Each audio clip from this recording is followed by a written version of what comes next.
আসসালামু আলাইকুম, সবাই কেমন আছেন? এটা হচ্ছে নববর্ষের দিনের ভিডিও। তো নববর্ষের দিনের ভিডিও আমার আপলোড দিতে দেরি হয়ে গেছে। আমি চিন্তায় পড়ে গেছিলাম এটা দেবো কি দেবো না।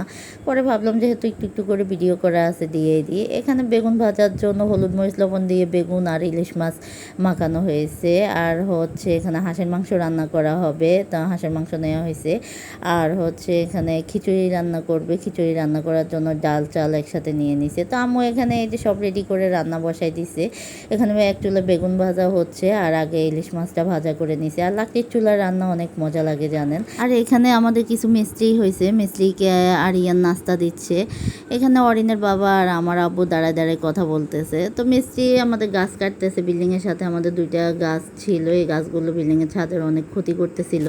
এই জন্য আব্বু গাছগুলো কাটাই নিতেছে। দ্বিতীয়ত হচ্ছে গাছের কাঠ আব্বুর প্রয়োজন লাগছে, এই জন্য গাছগুলো আরও কাটাই নিছে। তো গাছ কাটানোর সময় একটা আম গাছের ঢাল ভেঙে পড়ছে আর অনেকগুলো আম পড়ছে। তো ভাবলাম যে ভর্তা করে নেব আমগুলো। আমি একটা আম নিয়ে এই যে পুকুরে নামলাম সিঁড়ি দিয়ে ধোয়ার জন্য। তো পুকুরের পানি আমি হাত দিয়ে ভালো করে নাড়াইতেছি, ভালো লাগতেছিল। পুকুর ভর্তি পানি টলটল করতেছে।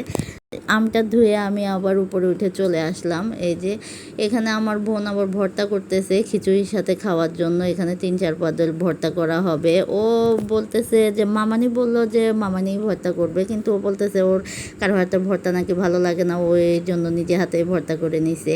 আর এখানে আম্মু খিচুড়ি রান্না করতেছে আর হচ্ছে হাঁসের মাংসটাও রান্না করতেছে। তো এই তো অবশেষে আমাদের রান্না হয়ে গেছে, এবার খাওয়ার পালা। তো আমার ভিডিও যদি ভালো লেগে থাকে লাইক কমেন্ট শেয়ার করে পাশে থাকবেন। আর আমার আরও কিছু ভিডিও আছে ফেনীর, এক এক করে আপলোড দিয়ে দেবো। সবাই পাশে থাকবেন। আল্লাহ হাফেজ।